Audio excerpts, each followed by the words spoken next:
আমাদের আজকের গল্প দুর্গা, কলমে শম্পা শম্পী চক্রবর্তী। শরতের সকাল, দশমী গিয়েছে গত রাতেই। নিজ ঘরের আনামকেদারায় গা এলিয়ে দিয়ে স্থানীয় দৈনিক পত্রিকায় চোখ রাখতে না রাখতেই চমকে উঠলেন পটুয়াখালীর চৌধুরী পরিবারের সবচাইতে প্রবীণ ব্যক্তিটি। তৎক্ষণাৎ স্ত্রী সুনন্দাকে উদ্দেশ্য করে সল্লাসে চিৎকার করে বলে ওঠেন, দেখে যাও নন্দা, তাড়াতাড়ি দেখে যাও, আমাদের দুর্গা তার অপরাধীদের সঠিক শাস্তি দিতে পেরেছে। সঠিক শাস্তি? আমাদের পটুয়াখালী আজ গর্বিত। তার উপর করা অন্যায়ের শাস্তি দুর্গা নিজ হাতে দিয়েছে গতকাল মহাদশমীর রাতে। ষাঢ়র্ত সুনন্দা দেবী যতটা সম্ভব দ্রুত ছুটে আসেন স্বামীর চিৎকার কানে যেতেই। সুনন্দা দেবী ঘরে ঢুকতেই শরৎবাবু খবরের কাগজখানি স্ত্রীর দিকে এগিয়ে দিলে সুনন্দা দেবী তা হাতে নিয়ে প্রথম পৃষ্ঠায় ছবিসহ বড় বড় কালো হরফে লেখা লাইনগুলি চোখ বোলাতে গিয়ে থরথর করে কেঁপে উঠলেন। মাথাটা তার আকস্মিক ঘুরে গেল। মাটিতে লুটিয়ে পড়লেন বৃদ্ধা তৎক্ষণাৎ। শরৎবাবু ঘটনার আকস্মিকতায় কিংকর্তব্য বিমূঢ়। চেতনে বা অবচেতনে হোক, তার চোখ দুটি নোনা জলে ভরে গেল। গলার কাছে দলা পাকানো কষ্টটা যেন জানান দিয়ে গেল, শরৎ, তুমি আজ সব হারিয়েছ। আজ একটি মেয়ে তোমাকে হারিয়ে দিল। তোমার সাজানো বাগান আজ শুকিয়ে গেল। তুমি আনন্দ করছো? কি পেলে তুমি? কি পেল তোমার চৌধুরী পরিবার? একরাশ ঘৃণা ছাড়া। আনন্দ করো শরৎ, আনন্দ করো। কিন্তু এখানে তার ভুল কোথায়? সে তো অন্যায়ের সাথে কোনো দিন আপোষ করেনি। সে তো পরিবারের সকলের বিরুদ্ধে গিয়ে ওই মেয়েটিকেই সমর্থন করে গেছে এই কয়েক মাস ধরে, সেটাই তো স্বাভাবিক। কিন্তু তার লড়াই যে তার পরিবারের শেষ সলতেটুকু নিভিয়ে দিল। দীর্ঘশ্বাস ফেললেন বৃদ্ধ। পূবের জানলা পথে সকালের নরম রোদের দিকে তাকিয়ে বলে উঠলেন, হায় ঈশ্বর, আমি নিজ হাতে আমার পরিবারের শেষ সলতেটুকু নিভিয়ে দিলাম। আমি অপরাধী সুনন্দার কাছে, আমি অপরাধী আমার পুত্র পুত্রবধূর কাছে। আমাকে তুমি ক্ষমা করো। পরক্ষণে তার তেজদীপ্ত মন বলে উঠল, না, তার কোনো দোষ নেই। পিতৃমাতৃহীন এক অনাথ নারীর জীবনের শেষ সম্বল, তার সম্মান যে কাপুরুষেরা পায়ের তলায় পিষে মেরে ফেলে দিয়েছিল, তাদের সমর্থন করার চাইতে মৃত্যু শ্রেয় ছিল। বছর 10 আগের কথা। ওলো, ও বউ, রামচরণ কি এখনো ফেরেনি? তা তুই আর কি করবি? বড় বাড়ির দুর্গামা তৈরি করতে ছেলে আমার গেছে, কি কম কথা? তুই বউ আমাকে একটু জল মুড়ি দিয়ে তুই 2 মুঠো খেয়ে নে। বিকেল গড়িয়ে সন্ধ্যা নামতে চলল। পোয়াতি অবস্থায় এমন করে খালি পেটে থাকতে নেই। যা খেয়ে নে, ওরা বাপ বেটিতে ফিরে এসে খেয়ে নেবে। ছোট্ট 2টি ঘর আর সামনে নিকানো মাটির দাওয়া। পাশে অবশ্য খানিকটা জায়গা আছে, সেখানে গোয়াল ঘর, তাতে 2টি গরু বাঁধা। রামচরণ দাসের বাবা রাখাল দাসের ভিটে এটি। পটুয়াখালীতে একসময় কুমোর রাখাল দাসের নাম জানত না এমন কেউ ছিল না। কিছু বছর আগে রাখাল দাসের হঠাৎ করে সাপের কামড়ে মৃত্যু হলে একমাত্র ছেলে রামচরণ মূর্তি তৈরিতে হাত লাগায়। তবে রাখালের মতো মাতৃমূর্তি, বিশেষ করে দুর্গা মূর্তি তৈরি রামচরণ পারত না। যেহেতু রাখাল দাসের কুমোর হিসেবে বিশেষ নামডাক ছিল, সেই কারণেই ছেলে হিসেবে বাপের তুলনীয় হাতের কাজ না হলেও মূর্তি তৈরিতে বেশ প্রশংসা পেত পটুয়াখালীতে রামচরণ। আর সেই কারণেই বাবার ধরা এক সময়ের মূর্তি তৈরির কাজগুলি রামচরণই পায়। সেই কাজগুলির মধ্যে বড় বাড়ি অর্থাৎ চৌধুরী বাড়ির দুর্গা মূর্তি তৈরি করার কাজটা পায় রামচরণ। বড় কাজ, টাকা তো ভালোই দেবে, সাথে মা বউ আর মেয়েটার জন্য পোশাক। এছাড়াও সপ্তমী থেকে দশমী পেট ভরে খাওয়া দাওয়া। খাবার সে কি সাধারণ খাবার? কি না নেই সেই খাবারে! পোলাও, মাছ, মাংস, মিষ্টি। এমন সুযোগ কি ছাড়া যায়? তাই রোজই ভোর হতে না হতে 10 বছরের ছোট্ট মেয়ে দুর্গাকে সাথে নিয়ে বেরিয়ে পড়ে রামচরণ বড় বাড়ির উদ্দেশ্যে। বউটা 7 মাসের পোয়াতি, তাকে ডেকে কষ্ট না দিয়ে মেয়েটাকেই কিছু মুড়ি আর বাতাসা তার আঁচলে বেঁধে নিতে বলে সাথে এক ঘটি জল। ছোট্ট দুর্গা বাবা যা বলে তাই করে, কারণ বাবার সাথে বড় বাড়ি গিয়ে সেখানে দুর্গা তৈরিতে হাত লাগাতে যে তার ভীষণ আনন্দ। বিশেষ করে মাতৃমূর্তির শেষ রঙের প্রলেপ দেওয়ার পর মাতৃমূর্তির মুখের দিকে তাকিয়ে সে যে কী দেখে তা সে নিজেই জানে না। আর তার এই অপলোকে মাতৃমূর্তি দিকে তাকিয়ে থাকাটুকু দেখে রামচরণ হাসি থামাতে পারে না। বলে ওঠে, কি দেখিস মা গো তুই দেবী মায়ের মুখের দিকে তাকিয়ে? ছোট্ট দুর্গা উত্তর দেয়, বাবা, মায়ের চোখ দুটো অমন করে তুমি আঁকো কেন? আমার কেমন যেন ভয় ভয় করে। রামচরণ তখনই মেয়েকে বুকে টেনে নিয়ে বলে ওঠে, ওরে, ওই চোখের মধ্যে দিয়েই তো তিনি সমগ্র পৃথিবীকে দেখেন। কোন মানুষ ভালো, কোন মানুষ মন্দ, সবটাই তিনি দেখেন। তাই তো অমন করে আঁকি। ভালো মানুষকে তিনি অমন চোখ দিয়ে আশীর্বাদ দেন, আর মন্দ মানুষকে শাস্তি দেন। কেমন করে শাস্তি দেন বাবা? দুর্গা মা, ওই যে হাতে ত্রিশূল, ওই ত্রিশূল মহাদেব দিয়েছিলেন দুর্গা মাকে দুষ্টু মহিষাসুরকে মেরে ফেলার জন্য, আর তাই দিয়েই মা দুর্গা মহিষাসুরকে শাস্তি দিয়েছিলেন। মেয়ের একের পর এক প্রশ্নের উত্তর দেওয়া আর সাথে সাথে মেয়েকে কেমন করে দুর্গা মূর্তি তৈরি করতে হয় তা শেখানোর কাজটাও সেরে নিত রামচরণ। আর সত্যি নিষ্ঠা ভরে দুর্গা শিখে নিতে লাগলো কেমন করে মাতৃমূর্তি তৈরি করতে হয়। বলা যায় বাপ মেয়ের যুগল হাতের ছোঁয়ায় প্রাণ পেতে লাগলো বড় বাড়ির মাতৃমূর্তি। চৌধুরী বাড়ির বড় কর্তা শরৎ চৌধুরী তো মূর্তি থেকে হতবাক। আপন খেয়ালে রামচরণ তো নিজের মেয়ের মুখের আদলেই মাতৃমূর্তি তৈরি করে ফেলেছে। বলে ওঠেন, কি অপরূপ মায়ের মুখ তৈরি করেছ হে রামচরণ, দু চোখ ভরে গেল। এমন জীবন্ত মাতৃমূর্তি কোনো কুমোরের দ্বারা তৈরি করা সম্ভব নয়, তা আমি বাজি রেখে বলতে পারি। মনে মনে রামচরণ হাসে। এমন মূর্তি তো সে তার দুর্গাকে কল্পনা করেই তৈরি করেছে, তাই তা সুন্দর হতেই হবে। তার নিজের দুর্গা কি যে সে দুর্গা, সাক্ষাৎ জগৎ জননী। ওলো, ও বউ, কোথায় গেলি? এই দেখো দেখি, পোয়াতি শরীর নিয়ে কোথায় গেল বউটা?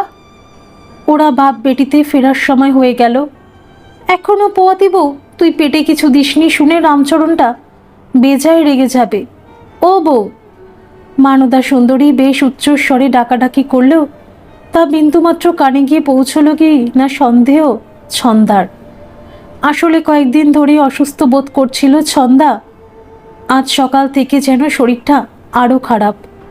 ভোর থাকতেই স্বামী রামচরণ মেয়েটাকে সাথে নিয়ে বেরিয়ে গেছে বড় বাড়িতে ঠাকুরের গায়ে শেষ তুলির টান দিতে। একা সে আর বুড়ি শাশুড়িটাও না খেয়ে বসে আছে। নিজে না খেলেও চলে, কিন্তু বুড়িটা, উঠে গিয়ে বুড়িটাকে জলমুড়ি দেবে এমন ক্ষমতাও নেই। তবু অতি কষ্টে কাঠের চৌকিটা ছেড়ে উঠে দাঁড়ালো ছন্দা। পায়ে পায়ে এগিয়ে গেল ঘরের কোণে রাখা মুড়ির কৌটোটার দিকে। একটা অ্যালুমিনিয়ামের বাটিতে খানিকটা মুড়ি নিয়ে তাতে কুঁজো থেকে জল ঢেলে টলমল পায়ে ছন্দা এগিয়ে চলল পাশের ঘরের দিকে। ঘরে উপস্থিত হতেই মানদা সুন্দরী ছন্দার শুষ্ক মুখের দিকে তাকিয়ে ঠিক ভালো বুঝল না বলে বলে উঠল, ও বউ, তোর চোখ মুখ এমন ঠেকছে কেন রে? কি হয়েছে তোর? শাশুড়ির প্রশ্নের উত্তর দিতে পারল না, তার আগেই মাটিতে লুটিয়ে পড়ল ছন্দা। অ্যালুমিনিয়ামের বাটিটার মৃদু শব্দের সাথে চারিদিকে ছড়িয়ে ছিটিয়ে পড়ল মুড়ি ভেজানো জল। মানদা সুন্দরী তৎক্ষণাৎ ঘর ছেড়ে বেরিয়ে এসে সদরের দিকে ছুটে গেল। চিৎকার করে পাড়া প্রতিবেশীকে উদ্দেশ্য করে ডাক দিল, ওগো, কে কোথায় আছো? শিগগিরই এসো, আমার রামচরণের বউটা মাটিতে পড়ে গেছে। পাড়ার মেয়ে বউরা যে যেখানে ছিল দৌড়ে এলো। এসে দেখল ছন্দা মাটিতে পড়ে আছে। জলে ভেজা মুড়ির সাথে রক্ত মিশেছে মাটির নিকোনো ঘরের মেঝেটাতে। অভিজ্ঞ চোখের কিছুজনের বুঝতে অসুবিধা হলো না, ছন্দার শরীরের ভেতর বেড়ে ওঠা 7 মাসের ছোট্ট শরীরটা ছন্দা মাটিতে পড়ে যাওয়ার কারণেই পৃথিবীর আলো দেখতে পাবে না হয়তো। আর ছন্দার অবস্থা তা ঈশ্বরই বলতে পারবেন। রাতারাতি বড় বাড়িতে খবর গেল। সেই মুহূর্তে রামচরণ বাড়ি ফিরে কয়েকজন প্রতিবেশীর সাহায্যে ছন্দাকে নিয়ে চলে গেল সদর হাসপাতালে। ছোট্ট দুর্গা এই সবটাই দেখলো ফ্যালফ্যালে দৃষ্টি মেলে। রাতের দিকে খবরটা আনলো রামচরণী মা মানদা সুন্দরীর কাছে। অত্যাধিক দুর্বলতার কারণেই ছন্দা মাটিতে পড়ে যায়। পড়ে যাওয়ার সাথে সাথেই তার পেটে থাকা বাচ্চাটা আঘাত পায় গুরুতর। সেই আঘাতেই বাচ্চাটার মৃত্যু হয়। আর ছন্দা, অতিরিক্ত রক্তক্ষরণে মৃত্যু হয় ছন্দারও। রাতারাতি এক রত্তি দুর্গা হারিয়ে ফেলল তার মাকে। মাস খানেক বাদে মানদা সুন্দরী মারা যায় কালাজ্বরে। একসাথে বউ আর অনাগত সন্তানের মৃত্যুর সাথে মায়ের মৃত্যু একত্রে সহ্য করতে না পেরে শরীরের ওপর তীব্র অবিচার করতে থাকা রামচরণ অসুস্থ হয়ে পড়ল খুব তাড়াতাড়ি। নিজের শরীরের অবস্থা ভালো নয় বুঝে অন্য কোনো উপায় না পেয়ে এক ঝড় জলের রাতে দুর্গাকে নিয়ে বড় বাড়ির বিশাল আকার গেটের সামনে গিয়ে দাঁড়ালো রামচরণ। চিৎকার করে ডেকে উঠল, বড় কর্তা, কর্তামশাই, গেটটা খুলুন, আমি রামচরণ। রাত 11টা। ঘুম ভেঙে যায় শরৎ চৌধুরীর। এত ঝড় রাতে কে তাকে ডাকছে? বিছানা ছেড়ে উঠে জানলায় গিয়ে দাঁড়ানো। বিদ্যুতের আলোকে যেটুকু দেখতে পান এক ব্যক্তি আপাদমস্তক ভেজা, সাথে একটি বালক বা বালিকা গোছের, তারও এক কি অবস্থা, দাঁড়িয়ে আছে গেটের বাইরে। গায়ে পাতলা চাদরটা জড়িয়ে ঘরের কোণে রাখা ছাতাটা সাথে নিয়ে ঘর ছেড়ে বেরিয়ে পড়েন শরৎবাবু। সিঁড়ি দিয়ে দ্রুত নিচে নেমে এসে হাঁক দেন দারোয়ান রামসদনকে, কিন্তু কোনো প্রত্যুত্তর পেলেন না রামসদনের দিক থেকে। হয়তো নেশায় বোধ হয়ে ঘুমোচ্ছে। কি আর করেন, নিজেই ছাতাটা খুলে রামসদনের ঘর থেকে চাবিটা নিয়ে এগিয়ে যান বাড়ির লোহার নির্মিত গেটটার কাছে। একের পর এক বাজ পড়ার শব্দ, সাথে বিদ্যুতের ঝলকে চিনতে আর অসুবিধা হয় না শরৎবাবুর গেটের বাইরে দাঁড়িয়ে থাকা রামচরণকে, সাথে তার মেয়ে দুর্গা। দ্রুত গেট খুলে দিয়ে তিনি ওদের ভেতরে নিয়ে আসেন, দিলেন গা মোছার জন্য তোয়ালে। বিস্ময়ের সাথে প্রশ্ন করলেন, তুমি এত রাতে রামচরণ? আজ্ঞে বাবু, খুব বিপদে পড়ে এসেছি। আপনি যদি না দেখেন এই জগতে আমার কেউ নেই যে মেয়েটাকে দেখবে। মানে? তুমি থাকতে আমি তোমার মেয়েকে দেখতে যাব কেন? হ্যাঁ, তোমার মেয়ে আমার নাতনির মতো। ওকে আমি কেন, আমার পরিবারের সবাই খুব ভালোবাসে, তা বলে ওকে দেখব, এ আবার কি কথা রামচরণ? আমার বোধগম্য হলো না। বাবু, আমার যক্ষা হয়েছে। বউটা আর মাটা মারা যাওয়ার পর শরীরের ওপর চূড়ান্ত অত্যাচারের ফল। ডাক্তারবাবু বলেছেন যদি চিকিৎসা করাই তবে বাঁচব, নয়তো আমার মৃত্যু নিশ্চিত। কিন্তু আমি যে বাবু চিকিৎসা করাবো না, কারণ আমি বাঁচতে চাই না। কেবলই মেয়েটার মুখ চেয়ে আমার বেঁচে থাকা। আমি চলে গেলে এর যে কী হবে সেই চিন্তায় রাতে ঘুম আসে না। তাই তো বাবু আপনার কাছে এসেছি। আপনি যদি মেয়েটাকে আপনার বাড়ির এক কোণে ফেলে রেখে দেন তাহলে মেয়েটা বেঁচে যাবে। ওষুধ খেলে তুমি সুস্থ হয়ে যাবে যখন, তখন তোমার চলে যাওয়ার কথা আসছে কেন রামচরণ? হ্যাঁ, কয়েকদিন ও না হয় আমার এই বাড়িতে থাকুক, তুমি সুস্থ হয়ে নিয়ে যেও। না বাবু, আমি আর ওকে নিতে আসবো না।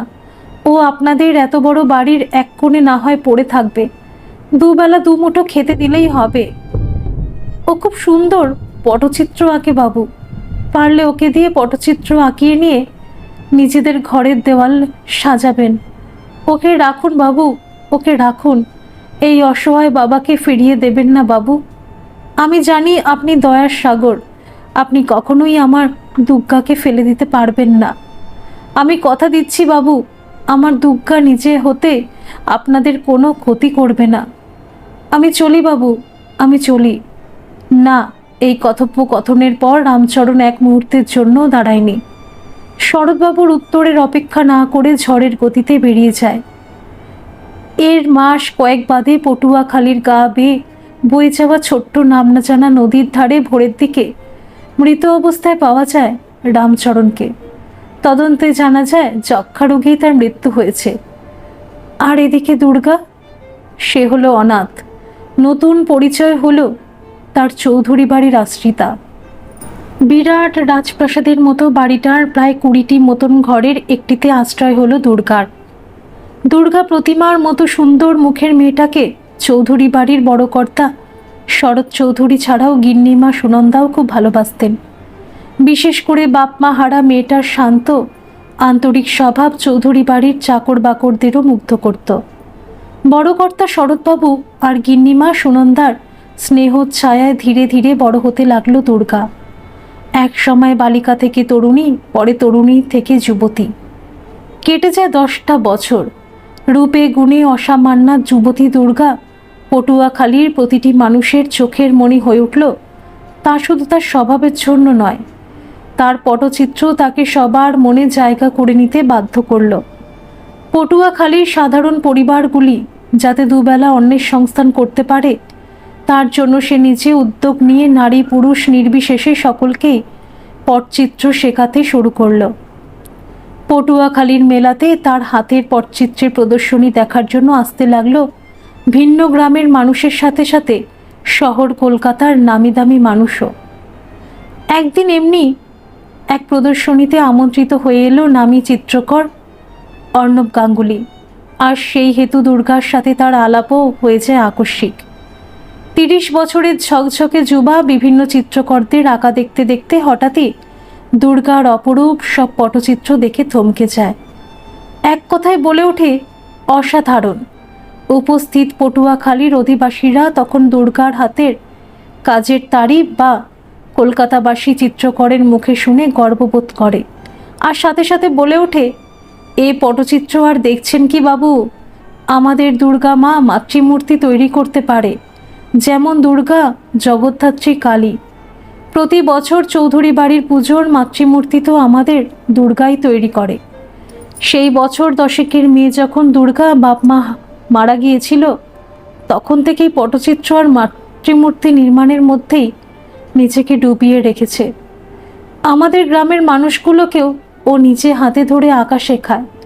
তার বদলে মা আমাদের কিচ্ছু নেয় না, বলে তোমরা আমার থেকে পটচিত্র শিখে দুবেলা দুমুঠো খেতে পাও, সেটাই আমার পাওয়া। মা আমাদের জগৎ জননী। অর্ণব সবটুকু শুনে সেই মুহূর্তেই দুর্গার সাথে পরিচিত হতে চাইলে সকলেই কিছুটা দূরে দাঁড়িয়ে থাকা শান্ত স্নিগ্ধ চেহারার অপরূপ মুখশ্রীর মেয়েটিকে আঙুল দিয়ে গ্রামবাসীরা দেখালে দুর্গা তৎক্ষণাৎ এগিয়ে এসে নিজে তৈরি পটচিত্র অর্ণবের হাতে তুলে দিয়ে সলজ্জ কণ্ঠস্বরে বলে ওঠে, আমি দুর্গা। আপনি একাগ্র চিত্তে শিল্পকলা দেখছিলেন, তাই বিরক্ত করিনি। তবে গ্রামবাসী যে যাই বলুন, আমি তেমন কিছুই আঁকি না অর্ণববাবু। আসলে কুমোর পরিবারে জন্ম তো আমার, তাই বংশ পরম্পরায় যেটুকু পাওয়া। 30 বছরের যুবা ইতিপূর্বে অনেক মেয়ের সাথে পরিচিত হয়েছে, কিন্তু দুর্গার মতো এত সুন্দর সে আগে দেখেনি। অপলোক দৃষ্টি মেলে সে বেশ কিছু সময় দুর্গার মুখের দিকে তাকিয়ে রইল, যা গ্রামবাসীর সামনে দুর্গাকে বেশ অস্বস্তিতেই ফেলল। দুর্গা সুমধুর হাসি হেসে বলে উঠল, আপনি এই পটচিত্র আপনার বাড়ির কোনো খানে টাঙিয়ে রেখে দেবেন, কারণ আপনার মতো গুণীজনের ঘরে আমার এই ছোট্ট উপহার খানি স্থান পেলেই আমি ধন্য হব অর্ণববাবু। অর্ণব সম্বিত ফিরে পেল। দুর্গার হাত থেকে উপহারখানি নিজের হাতে তুলে নিয়ে স্মিত হাসি হাসল। মৃদু কণ্ঠস্বরে বলে উঠল, অকল্পনীয় আপনার হাতের কাজ। আমার বাকরুদ্ধ। এক ফালি কাপড়ের ওপরে এমন নিখুঁত কাজ আমি আগে দেখিনি, বিশ্বাস করুন। আপনি একদিন অনেক বড় শিল্পী হবেন। সত্যি তো, এত বছর সে এত ছবি এঁকেছে, তা যেন সেই মুহূর্তেই পটচিত্রের কাছে অতি তুচ্ছ মনে হয় অর্ণবের। সর্বোপরি দুর্গা, ওই 20-21 বছরের যুবতী, তার মধ্যে কি না নেই। যেমন অসামান্য রূপ, তেমন অসামান্য হাতের এই শিল্পকলা। এই মেয়ে একটা সাধারণ গ্রামের মধ্যে পড়ে রয়েছে। এই মেয়ে তার মতো চিত্রকরের আকার তুলিতে থাকার কথা। জীবনে যত মডেল নিয়ে এখনো পর্যন্ত সে কাজ করেছে, তাদের কেউই এই মেয়েটির সৌন্দর্যের কাছে আসতে পারবে না। এর চোখ, নাক, ঠোঁট, শরীরের প্রত্যেকটি উত্থান পতন অভাবনীয় সৌন্দর্যের প্রতিফলন। না, একে যদি কোনো উপায়ে কলকাতায় নিয়ে যাওয়া যায়, এর সবটাই তো তার হবে, সে ওর শরীরই হোক বা ওর শিল্পকলা। পুনরায় বলে উঠল, আপনার এই উপহার আমি সযত্নে তুলে রাখবো দুর্গা। আর আপনার যদি আমাকে প্রয়োজন পড়ে কোনো কারণে, তাই আপনাকে আমার কার্ডটা দিচ্ছি। আসলে আপনার এই শিল্পকলা শুধু এই গ্রামের মধ্যে সীমাবদ্ধ না থেকে সারা ভারতবর্ষ তথা সারা পৃথিবীর বুকে ছড়িয়ে পড়ুক, তা আমি চাই। যদি কোনোদিন মনে করেন কলকাতায় গিয়ে নিজের শিল্পকলার প্রদর্শনী করবেন, আমাকে জানাবেন, আমি সব রকমের সাহায্য করব। তাছাড়া আমার এক বন্ধু আছে, সে গুণীর কদর দেয়। তাকে ধরলে আপনার শিল্পকলা অনেক দূর পৌঁছবে, এ বিষয়ে কোনো সন্দেহ নেই। কিন্তু আমি কলকাতায়? না না, অত দূরে আমাকে দাদু ঠাম্মা ছাড়বেন না অর্ণববাবু। আমি এখানেই বেশ আছি। আমার চাহিদা খুব কম। আমার গ্রামটাই আমার পৃথিবী। আমি যা করতে চাই তাই গ্রামে থেকেই করতে চাই। সাবলীল কণ্ঠস্বরে কথাগুলি বলে ওঠে দুর্গা, যা সেই মুহূর্তে অর্ণবের মোটেও ভালো লাগে না। দুর্গা যদি রাজি না হয় তাহলে তার জীবনের সবচেয়ে বড় স্বপ্নটা অধরা থেকে যাবে। আজ এই পটুয়াখালীতে এসে সে বুঝেছে সে কিছুই নয়, তার চেয়ে অনেক বড় মাপের শিল্পী দুর্গা। আর এই দুর্গাকে সে যদি পাশে পায়, তাহলেই ভারতবর্ষের শ্রেষ্ঠ চিত্রকর হওয়ার স্বপ্ন তার পূরণ হবেই হবে। মৃদু হাসে অর্ণব। তারপর কার্ডটা বুক পকেট থেকে বার করে এক প্রকার জোর করে দুর্গার হাতে গুজে দেয়। দুর্গা বার কয়েকটা নাড়াচাড়া করে নিজের কাঁধের ঝোলা ব্যাগটাতে দ্রুত চালান করে দিয়ে বলে ওঠে, বেশ, আপনি যখন বলছেন একবার না হয় কলকাতায় ঘুরে আসা যেতেই পারে, তবে এখন নয়, সামনেই দুর্গাপুজো। আমাদের বড় বাড়ির মাতৃমূর্তি আমাকেই তৈরি করতে হবে, তাই যেতে গেলে শীতের সময়। বেশ, তাই হবে দুর্গা। তবে আপনি ওই কার্ডে দেওয়া নম্বরটাতে অবশ্যই ফোন করবেন, না হলে বুঝবো কি করে আপনি আমাকে ভুলে গেলেন কিনা। প্রত্যুত্তরে হালকা হাসি এসে দুর্গা বলে ওঠে, বেশ। বলা যায় 2 দিন বাদেই অর্ণব কলকাতায় ফিরে গেলেও নিয়মিত যোগাযোগ রাখতে শুরু করে দুর্গার সাথে মোবাইল ফোনকে মাধ্যম করে। আর সেই কারণেই হোক কয়েক মাসের মধ্যেই অর্ণবের সাথে দুর্গার সম্পর্ক গভীর হয়, যা অর্ণবের ক্ষেত্রে লাভ হলেও দুর্গার ক্ষেত্রে মোটেও পরবর্তীতে সুখকর ছিল কিনা বলা মুশকিল। দুর্গাপুজো মিটে গিয়েছে বেশ কয়েকদিন হলো। চৌধুরী বাড়িতে আসা অতিথিরা যে যার মতো চলে গিয়েছে। দুপুরের দিক, হালকা শীতের আমেজে গা এলিয়ে দিয়ে দোতলার বারান্দার মাঝ বরাবর আরাম কেদারাটা বুকের ওপর রাখা শারদিয়াটাকে আঁকড়ে ধরে একটু তন্দ্রাচ্ছন্ন হয়ে পড়েছিলেন বোধ করি শরৎবাবু। কপালে শীতল মোলায়েম নরম হাতে স্পর্শে চোখ দুটি না খুলেই বলে উঠলেন, কে আমার দুর্গা মা? তা হ্যাঁ রে, আজ তুই ছাত্র ঠেঙাতে গেলি না তো? নিশ্চয়ই ঠাম্মা তোর ঘাড়ে কাজ চাপিয়েছে। তুমি কি করে বুঝলে দাদু আমি তোমার কপালে হাত বুলিয়ে দিচ্ছি? তোমার তো চোখ বন্ধ। দুর্গার কথার প্রত্যুত্তরে হালকা হাসি হাসলেন শরৎবাবু। আমেজ ভরা কণ্ঠস্বরে বলে উঠলেন, জগৎ জননী দুর্গা আমার কপালে হাত বুলিয়ে দিচ্ছে, আর আমি তার পরম ভক্ত হয়ে বুঝবো না? তা তুই উত্তর দিলি না তো কেন? তুই আজ ছাত্র ঠেঙাতে গেলি না? ভালো লাগছে না দাদু। সকাল থেকেই দেখছি ঠাম্মা ঘন ঘন চোখের জল মুছছে। কি হয়েছে জিজ্ঞাসা করলেও কিছু বলছে না। এর আগেও দেখছি এই নভেম্বর মাস পড়লেই ঠাম্মা উদাস হয়ে যায়, লুকিয়ে চোখের জল মোছে, কিন্তু কোনো দিন বলে না এর কারণ কি। তুমি একটু দেখবে দাদু ঠাম্মার কি হয়েছে? আরাম কেদারা থেকে শরীরটা খানিক তুলে শরৎবাবু বলে উঠলেন, আজ নভেম্বরের কত তারিখ রে দুর্গা? কেন 15 তারিখ? আজ তোর ঠাম্মার কাঁধবাড়ি তো দিন। কুলাঙ্গারটা জন্ম দিয়েছিল যে আজকের দিনেই। এমনই কুলাঙ্গার, সে আজ 32 বছর হয়ে গেল। বাপ মা মরে গেছে কি বেঁচে আছে খবরটুকু নেয় না। কার কথা বলছো দাদু? বেশ বিস্ময়ের স্বরে প্রশ্ন করে দুর্গা। কেন, যার জন্য তোর ঠাম্মা চোখের জল ফেলছে? মানে অনেক গভীরে দুর্গা। আমাদের একমাত্র ছেলে পরিমল, যে আজ থেকে 32 বছর আগেই বাড়ি ছেড়ে বেরিয়ে যায় এক বার ডান্সারকে ভালোবেসে। তার আগে আমার থেকে সম্পত্তিও দাবি করেছিল। আমি বলে দিই, আমার জীবন থাকতে আমি তোমাকে এক কানা করিও দেব না। আমার মৃত্যুর পর যা বাবার পাবে। আসলে যে ছেলে কলকাতায় পড়াশোনার করার পরিবর্তে নামি দামি বাড়ি গিয়ে নেশা করে দিনের পর দিন কাটিয়েছে, সে ছেলেকে সম্পত্তি দিলে উড়িয়ে পুড়িয়ে শেষ করে দিতে কতক্ষণ। তার ওপর এক লোভী মেয়েকে বিয়ে করেছে, যার কাজই ছিল ধনী ঘরের ছেলেদের নিজের জালে ফাঁসানো। তাদেরকে সম্পত্তি দেওয়া যায়? তবে মেয়েটিকে দোষ দিয়ে লাভ নেই, আমার ছেলেই মন্দ। তুই এখন বড় হয়েছিস, আজ তুই বল দুর্গা, এমন ছেলেকে কুলাঙ্গার বলবো না তো কি বলবো? অথচ তার জন্ম মাস বলে তোর ঠাম্মা সারা মাসটা ধরে চোখের জল ফেলে যাবে। কই, এখান থেকে তো কয়েক কিলোমিটারের ব্যবধান কলকাতার। আসা যায় না? আমার জন্য না হলেও বৃদ্ধা মাটার জন্য আসবে, ঠিক আসবে। আমি চোখ বুঝলেই আসবে। এত বড় সম্পত্তির লোভ ছাড়তে পারে? প্রায় এক নিঃশ্বাসে কথাগুলি বলে হাঁপাতে লাগলেন শরৎবাবু। দুর্গা পিঠে হাত বুলিয়ে দিতে দিতে বলে ওঠে, শান্ত হও দাদু, বুঝেছি তোমার মনের কষ্টটা। তবে এটাও তো ঠিক, জেঠু যাকে বিয়ে করেছেন ভালোবেসেই বিয়ে করেছেন। আর রইল সম্পত্তির কথা, একমাত্র ছেলে হিসেবে জেঠুরই তো এই সম্পত্তি পাওয়ার কথা দাদু। দিতাম, সব দিতাম, যদি নিজের ছেলেটা হওয়ার পরও একবারের জন্য দেখাতে নিয়ে আসতো।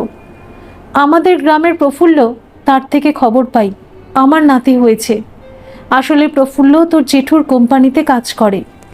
ওই বলে আমার ছেলের বউ যিনি, তিনি নাকি আমাদের পরিচয় নয়, তার নিজের পরিচয় তার ছেলেকে বড় করছেন। তার আমার পরিবারের প্রতি তীব্র ঘৃণা। পরিমলের সাথে তার ডিভোর্সও হয়ে গেছে শুনেছি। এখন পরিমল দক্ষিণ কলকাতার একটি ফ্ল্যাটে থাকে। বউ তার ছেলেকে নিয়ে অন্য কোথাও যেন থাকেন। বউ নাকি ছেলেটাকে সঠিকভাবে মানুষও করতে পারেননি, বিভিন্ন মেয়েদের সাথে কেলেঙ্কারিতে জড়িয়ে পড়ে। যাগ্গে ওসব তিক্ত কথা, তুই বরং বেরিয়ে পড়, বিকেল হতে যায়। তোর ছাত্রছাত্রীরা সব বসে আছে হয়তো। হ্যাঁ যাব দাদু, তার আগে তোমার থেকে একটা অনুমতি চাই। অনুমতি? কিসের অনুমতি রে দুর্গা? বেশ অবাক হয়ে প্রশ্নটা করে উঠলেন শরৎবাবু। দুর্গা তৎক্ষণাৎ শরৎবাবুর সামনে এসে দাঁড়ালো, শান্ত কণ্ঠস্বরে বলে উঠল, আমি কলকাতায় যাব দাদু। কলকাতার গোলপার্কে বিশাল এক্সিবিশন হবে। ভারতের বিভিন্ন প্রান্তের ছোট বড় শিল্পীরা তাতে যোগদান করছেন। আমার ইচ্ছে আমি আমার পটচিত্র নিয়ে সেখানে যোগদান করি। অবশ্য তুমি অনুমতি দিলে তবেই দাদু। কলকাতা? তুইও কলকাতা যাবি রে নাতনি? আমার যে বড় ভয় করে। জীবনে একমাত্র ছেলেকে নিয়ে অনেক স্বপ্ন ছিল আমার আর তোর ঠাম্মার। ছেলে ইঞ্জিনিয়ার হবে, কলকাতার নামী কলেজে চান্স পেয়েছে, কিন্তু কোথায় কি অসৎ সঙ্গে মিশে ছেলেটা আমার নষ্ট হয়ে গেল। ওই কলকাতায় আমাদের পরিমলকে আমাদের থেকে কেড়ে নিল। আজ ছেলে আমার মস্ত বড় কোম্পানি খুলেছে। টাকার অভাব আগে অনুভব করেনি, এখনো করে না। কিন্তু ও কি সুখী? স্ত্রী সন্তান ওর পাশে থাকলে হয়তো সুখী বলতাম, কিন্তু তারাও তো ওর পাশে নেই, আমাদের কাছে আসে না, হয়তো অপরাধ বোধে। এই সবের জন্য দায়িত্ব ওই কলকাতায়। আজ পরিমল যদি ওই গ্রামে থেকে পড়াশোনা করত, তাহলে কি এমন হতো তুই বল? একটা দীর্ঘ নিঃশ্বাস ফেললেন শরৎবাবু দুর্গার মুখের দিকে তাকিয়ে। দাদু, তোমাকে কষ্ট দিয়ে আমি কোথাও যাব না। থাক, আমার কলকাতায় যাওয়া, আমি ওনাকে বলে দেব আমার যাওয়া হচ্ছে না। দুর্গার অভিমানী সুরে কথাগুলির মাঝে ওনার শব্দটা শুনে বেশ অবাক হলেন শরৎবাবু। বলে উঠলেন, ওনাকে? ওনাকে মানে কাকে বললি রে দুর্গা? এই মা, তুমি ভুলে গেছো অর্ণববাবুর কথা। আমি তো তোমাকে ওনার কথা বলেছিলাম। মস্ত বড় অঙ্কন শিল্পী, সেবার আমাদের গ্রামে এসেছিল প্রদর্শনী দেখতে। আমার পটচিত্র দেখে খুব তারিফ করেছিল। উনি এখন আমায় কলকাতায় আমন্ত্রণ জানিয়েছেন এক্সিবিশনে, যেন আমি আমার পটচিত্রকে তুলে ধরি। এখন তুমি যদি বলো, আমি যাব না। মনে পড়ে গেল শরৎবাবুর কিছু মাস আগে দুর্গা অর্ণব নামের শিল্পীটার কথা বলেছিল বটে। ছেলেটি সম্পর্কে দুর্গার মুখে যতটুকু শুনেছিল, ছেলেটি আন্তরিকভাবে চায় দুর্গা তার শিল্পকলা নিয়ে অনেক দূর এগিয়ে যাক, তাহলে আর বাধা দিয়ে তার লাভ কি? কিন্তু দুর্গাকে ছেড়ে থাকার কষ্টটাও তো অনেক। ছোট্ট নিঃশ্বাস ফেলে বলে উঠলেন, বেশ, যা তবে, আমার আশীর্বাদ রইল তোর সাথে। শরৎবাবু ও সুনন্দা দেবীর আশীর্বাদ নিয়ে পরের দিন দুপুর দুপুর বেরিয়ে পড়ল দুর্গা। যেটুকু পড়াশোনা সে শিখেছে তা শরৎবাবু ও পটুয়াখালী বালিকা বিদ্যালয় থেকে। পরে স্নাতক ডিগ্রি লাভ, তাও পটুয়াখালী কলেজ থেকেই। বলা যায় গ্রামের বাইরে, তাও আবার কলকাতা শহরেই প্রথম তার যাওয়া। বান্ধবী সোমার বিয়ে হয়েছে কলকাতায় কোনো এক জায়গা। ওর বর পুলিশের বড় পোস্টে আছে, তা অবশ্য শুনেছিল দুর্গা সোমার কাছ থেকেই। তাই কলকাতায় যাওয়ার আগে সোমার সাথে একবার কথা বলে নেওয়া দরকার ভেবে রাতেই ফোনটা করেছিল দুর্গা। হ্যালো সোমা, আমি দুর্গা বলছি রে। হ্যাঁ দুর্গা বল, প্রায় 6 মাস তোর সাথে কোনো দেখা সাক্ষাৎ নেই, তা কেমন আছিস? ভালো আছি রে। আচ্ছা সোমা, আমাকে বলবি যাদবপুর কোথায়? ওইখানেরই কাছাকাছি গোলপার্ক নামে একটা জায়গা আছে, সেখানে একটা আর্ট এক্সিবিশন হতে চলেছে। আমি পটুয়াখালীর প্রতিনিধি হয়ে আমার বিভিন্ন হাতের আঁকা পটচিত্র তুলে ধরব, তার জন্য গোলপার্কে যাব। তুই যদি সঠিক জায়গাটা বলবি। সোমা সেই মুহূর্তে দুর্গাকে বুঝিয়ে দেয় যাদবপুর কোথায়। সেখান থেকে গোলপার্কের দূরত্বও বুঝিয়ে দেয়। তার সাথে এও বলে কোনো অসুবিধা হলে সে যেন তাকে অবশ্যই জানায়। তার স্বামী পুলিশে আছে, তাই দুর্গার কোনো চিন্তা নেই, নিশ্চিন্তে কলকাতা আসতে পারে। সোমা তার স্বামী অনসেনের ফোন নাম্বারটাও দুর্গাকে বলে দেয়, ভবিষ্যতে কাজে লাগলেও লাগতে পারে ভেবে, কারণ একটি মেয়ে অজানা পরিবেশে একা আসছে। বন্ধু হিসেবে তাকে সাহায্য করা তার নৈতিক কর্তব্য।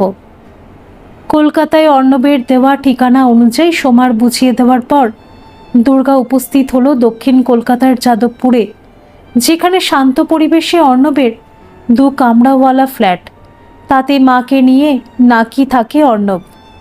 মায়ের সাথে বাবার সম্পর্ক ছেদ হয়ে গেছে অনেক বছর আগে। বলা যায় অর্ণব তার মায়ের কাছেই মানুষ। মাকে নিজের কাজে মাঝে মধ্যে দিল্লি, ব্যাঙ্গালোর চলে যেতে হয়। তখন কিছু প্রিয় বন্ধুদের নিয়ে 2-4 দিন আনন্দে কাটানো আর নিজের সৃষ্টির মধ্যে ডুবে থাকা, এটাই একমাত্র কাজ হয় অর্ণবের। এই সব কিছুই অর্ণবের ফ্ল্যাটে এসে প্রথম শোনে দুর্গা।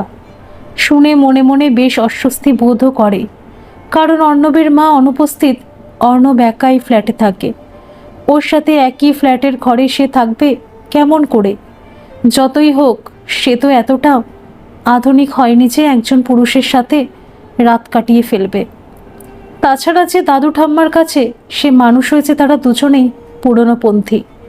যদি কোনোভাবে তারা জিজ্ঞাসা করে একজন পুরুষের সাথে সে কেমন করে রাত কাটালো, উত্তরে ক্রুদ্ধ তো হবেন, সাথে দুঃখও পাবেন। না, এর চাইতে কোনো হোটেল দেখে সেখানে ওঠাই ভালো। কিন্তু অর্ণব এতদিনে যার সাথে তার গড়ে উঠেছে গভীর একটা সম্পর্ক, সে কি মনে করবে? হয়তো বলেই বসবে, আমাকে তুমি বিশ্বাস করো না দুর্গা? আমি আমার জীবন থাকতে তোমার কোনো ক্ষতি করব তুমি ভাবলে কি করে? না, অর্ণব যাতে কোনো রূপ কষ্ট না পায় সেদিক দেখেই কথাটা অর্ণবকে অন্যভাবে বলতে হবে ভেবেই বলে ফেলে দুর্গা। অর্ণব, তুমি তো এখন একা রয়েছ, আমার উপস্থিতি তোমাকে কষ্টই দেবে। তাই আমাকে কোনো হোটেল রুমের ব্যবস্থা করে দাও না, তাহলে খুব ভালো হয়। আগামীকালই তো সকালে তোমার সাথে দেখা হবে গোলপার্কের প্রদর্শনীতে। কেন দুর্গা, আমার এখানে থাকার তোমার অসুবিধা কোথায়? এই ফ্ল্যাটে 2টো ঘর, একটাতে তুমি, অপরটাতে আমি থাকব। হ্যাঁ, এখন যদি বলো আমার তোমাকে নিয়ে অসুবিধা হচ্ছে অর্ণব, তাহলে আমি এই ফ্ল্যাটের চাবি তোমার হাতে দিয়ে বেরিয়ে যাব। তুমি আরাম করে ফ্ল্যাটে লক করে থাকতে পারো। এ মা, তুমি তোমার ফ্ল্যাট ছেড়ে কোথায় যাবে?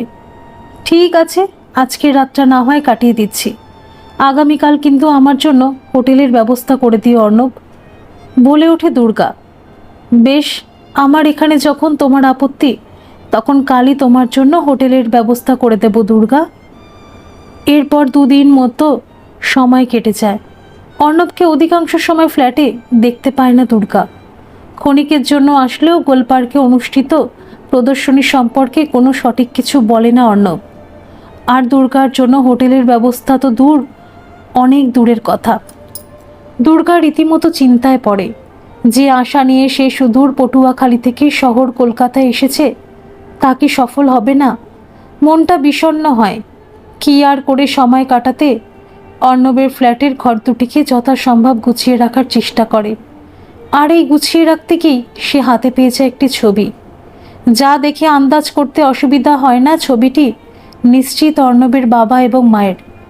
ছবিটিতে একটি বিষয়কে দুর্গাকে বেশ অবাক করায়, আর তা হলো ছবিটিতে যে পুরুষটিকে বরের সাজে দেখা যাচ্ছে তাকে দেখতে অবকল পটুয়াখালীর চৌধুরী পরিবারের বড় কর্তা বা তার প্রিয় দাদু শরৎ চৌধুরীর মতো। কিন্তু তা কি করে হয়? অর্ণবের পদবী গাঙ্গুলি আর দাদুর পদবী চৌধুরী। অর্ণবের বাবা যিনি, তিনি নিশ্চিত গাঙ্গুলি হবেনই তাহলে। হঠাৎ মনে পড়ে গেল কিছুদিন আগে বলে যাওয়া দাদুর কথাগুলি। দাদুর একমাত্র ছেলে পরিমল, যার স্ত্রী তাকে ছেড়ে দিয়ে চলে যান এবং যিনি চৌধুরী পরিবারের পরিচয় অস্বীকার করেন। তবে তো অর্ণবই দাদুর একমাত্র নাতি। কিন্তু অর্ণব যদি দাদুর নাতি হয়, তাহলে অর্ণবের চরিত্র সম্পর্কে দাদুকে প্রফুল্ল জেঠু বা এতদিন ধরে বলে আসছে তা তো মোটেও ঠিক নয়। অর্ণব যথেষ্ট ভদ্র এবং সভ্য। ওর চরিত্রে এমন কোনো মন্দ দিকের পরিচয় এই কয়েক মাসের আলাপে তো বটেই, এমনকি ওর ফ্ল্যাটে দুদিনের অতিথি হয়ে এসেও পরিচয় পায়নি। বরং মেয়েদের যথেষ্ট সম্মান করে, তা ওর বিভিন্ন আঁকা দেখলেই বোঝা যায়। কোনো আঁকাতে অশ্লীলতার ছোঁয়া নেই। তাই জন্যই তো অর্ণব বড় মাপের শিল্পী। না, দাদুর ভুল ভাঙাতেই হবে। দাদুকে জানাতে হবে, দাদু, তোমার সবচাইতে প্রিয় মানুষটা আমারও খুব প্রিয়। তুমি এত বছর তোমার নাতি সম্পর্কে তুমি ভ্রান্ত ধারণা পোষণ করে আসছিলে। তোমার পুত্রবধূ নিজ ভাগ্যদোষে হয়তো বার ডান্সার হয়েছিলেন, কিন্তু তিনি তার সন্তানের জীবনের ওপর তার কোনো ছাপ ফেলতে দেননি। তোমার নাতি তোমার সুযোগ্য উত্তরসূরি। তৎক্ষণাৎ ফোনটা করেই ফেলল দুর্গা শরৎবাবুকে। হ্যালো দাদু, আমি দুর্গা। দাদু, তোমাকে একটা দারুণ খবর দেব, যা শুনলে তুমি অবাক হয়ে যাবে। ফোনের অপর প্রান্ত জবাব দিল, কি খবর মা, বল। নিশ্চয়ই তোর হাতের আঁকা দেখে সবাই অবাক হয়েছে। হবেই বা না কেন, এ যে আমার দুর্গার হাতের আঁকা। স্বয়ং জগৎ জননী মা কি তার সৃষ্টিতে ভুল রাখতে পারেন? না দাদু, তার চেয়ে অনেক বড় খবর আজ তোমাকে শোনাবো। শুনে তুমি আনন্দে আত্মহারা হয়ে যাবে। দুর্গার কণ্ঠস্বরে খুশির ছোঁয়া প্রকট। তাহলে বল, দেরি করছিস কেন? আমার নাতনিটা যখন একটা খুশির খবর শোনাতে চলেছে আমাকে, তা তো শুনতেই হবে। দাদু, তোমার নাতির খবর পেয়েছি। সে আর কেউ নয়, অর্ণব গাঙ্গুলি। পায়ের তলার মাটি যেন মুহূর্তের জন্য সরে গেল শরৎবাবুর। দুলছে, সব যেন দুলছে। হাতে ধরা মোবাইল ফোনটা থরথর করে কাঁপতে কাঁপতে মাটিতে পড়ে গেল। মনে প্রশ্নের পাহাড়। কি শুনল সে? দুর্গা কার কথা বলছে তাকে? দুর্গা কি সত্যি বলছে? লাউড স্পিকারে থাকার কারণে ফোনের অপর প্রান্তে থেকে দুর্গার পুনরায় বলে যাওয়া কথাগুলি সবটাই কানে আসে শরৎবাবুর। দাদু, শুনছো কি বলছি আমি? এখন ঠাম্মাকে কিছু বলতে যেও না। আমি অর্ণববাবুকে তোমাদের কাছে নিয়ে যাব। তারপর দেখবে তোমাদের মধ্যেকার মান অভিমান কখন এক সময় দূরে সরে গিয়ে তোমরা আপন নাতিকে বুকে জড়িয়ে নেবে, বুঝতেই পারবে না। আর একটা কথা, প্রফুল্ল জেঠু তোমার নাতির সম্পর্কে যা বলেছিল সবটাই ভুল। অর্ণববাবু যথেষ্ট ভদ্র একজন মানুষ, তোমার কাছে নিয়ে গেলেই বুঝতে পারবে। তাহলে দাদু, রাখছি। শরৎবাবু ক্লান্ত শরীরটা নিয়ে আরাম কেদারায় ধপ করে বসে পড়েন। একটানা দুর্গার বলে যাওয়া কথাগুলির অর্থ বুঝে উঠতে পারেন না কিছুতেই। কার কথাগুলি ঠিক? দুর্গার না কিছুদিন আগে প্রফুল্লর বলে যাওয়া কথাগুলি। বুকের ভেতরটা অজানা ভয় কেঁপে উঠতে থাকে।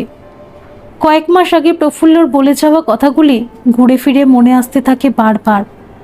কাকাবাবু, আপনাকে বলতে সত্যি কষ্ট হচ্ছে। এই পটুয়াখালীর আপনারা সম্ভ্রান্ত পরিবার। আপনার এবং আপনার পূর্বপুরুষদের কথা এখানকার লোকের মুখে মুখে ফেরে, অথচ এই পরিবারের ছেলে হয়ে পরিমল বা তার ছেলে দুজনেই কেমন যেন বংশবহির্ভূত। পরিমল আমার বাল্য বন্ধু, ওর সম্পর্কে আর কি বলবো, কিন্তু ওর ছেলে সম্পর্কে যা শুনেছি তা বলতে গেলে অতি মন্দ শব্দ এসে যায়। রীতিমতো একটা জানোয়ার তৈরি করেছে ওর মা। কিছু মাস আগে একটা রেপ কেসে ধরা পড়ে জেলে কাটিয়েছে কয়েকদিন, প্রমাণের অভাবে ছাড়া পায়।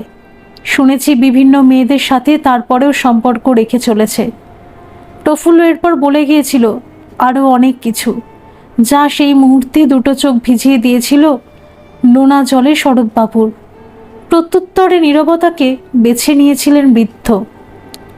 আজ দুর্গা তার সেই নাতির খোঁজ পেয়েছে। সে আর কেউ নয়, বিখ্যাত চিত্রকর অর্ণব গাঙ্গুলি। যে ছেলেটা এত বড় মাপের শিল্পী, সে কি করে একটি মেয়েকে রেপ করার অপরাধে অপরাধী হয়? প্রফুল্ল কি মিথ্যা বলেছিল তাকে? কিন্তু প্রফুল্লর তা বলে লাভ কি? আর যদি প্রফুল্ল সত্যি কথা বলে থাকে, তাহলে তো দুর্গার বিপদ হতে পারে। যে বিভিন্ন মেয়ের ক্ষতি করতে পারে, সে দুর্গার ক্ষতি করতে কতক্ষণ? দুর্গার অর্ণবের সাথে মেলামেশা করা মোটেও ঠিক হবে না। কিন্তু সে কি করবে? মেয়েটা তো অত দূরে, ওকে কেমন করে সাবধান করবে? হ্যাঁ ঈশ্বর, তুমি আমার দুর্গাকে রক্ষা করো। ভয় উৎকণ্ঠায় তৎক্ষণাৎ শরৎবাবু সুনন্দা দেবীকে উদ্দেশ্য করে হাঁক দেন, নন্দা, একবার এসো, শরীরটা আমার ভালো ঠেকছে না। এসো নন্দা, তাড়াতাড়ি এসো। দাদু শরৎ চৌধুরীর কাছে লালিত পালিত হওয়া দুর্গা সেই মুহূর্তে ভেবে ফেলে, এত বছর বাদে সে দাদু আর ঠাম্মাকে কিছু উপহার দিতে চলেছে। জীবনে এর চেয়ে বড় উপহার ওদের জীবনে আর কি আছে? না, সত্যি মনটা আনন্দে ভরে যাচ্ছে।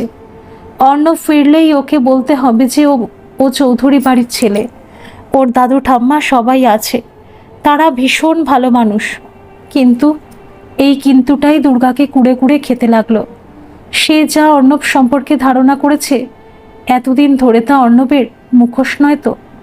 প্রফুল্ল জেঠু দাদু শরৎ চৌধুরীর নাতি অর্ণব সম্পর্কে যে কথাগুলো বলেছিলেন, তা যদি সত্যি হয় তাহলে অর্ণব মানুষ হিসেবে মোটেও ভালো নয়। তবুও কিন্তুটা আবারও থেকে যায় দুর্গার মনে। তার মন কিছুতেই মানতে চায় না প্রফুল্লর কথাগুলি। সব মিথ্যা। অর্ণব সম্পর্কে প্রফুল্ল জেঠু মিথ্যা বলেছেন। হাতে ধরা ফোনটা তো কয়েকবার রিং হতেই সম্বিত ফিরে পেল দুর্গা। ফোনে ভেসে ওঠা নামটা দেখেই তখনই বেশ অবাক হলো।